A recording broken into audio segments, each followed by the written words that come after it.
Alors, premier élément en ce qui concerne les garanties apportées par le CAP, c'est comme tout contrat de prévoyance, le CAP n'a pas vocation et ne peut pas permettre à un travailleur non salarié de s'enrichir.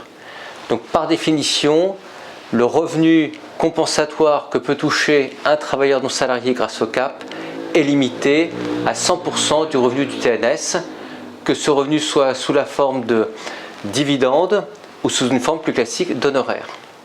Un contrat de prévoyance ne peut pas permettre de s'enrichir. Alors, en ce qui concerne les niveaux maximum de couverture, ce qui est intéressant, c'est de voir que le CAP permet d'aller vers des niveaux de couverture qui dépassent largement la pratique de bon nombre de contrats du marché.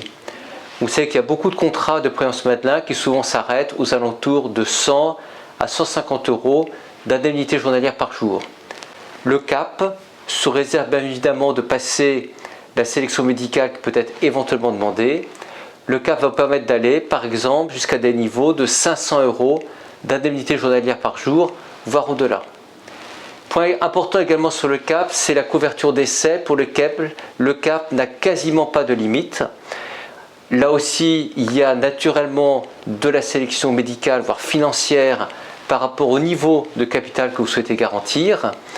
Le CAP va permettre de souscrire des niveaux de couverture pouvant aller à plusieurs centaines de millions d'euros, plusieurs centaines de milliers d'euros, pardonnez-moi, voire plusieurs millions d'euros en fonction de votre situation, notamment dans le cas de montage de type LBO.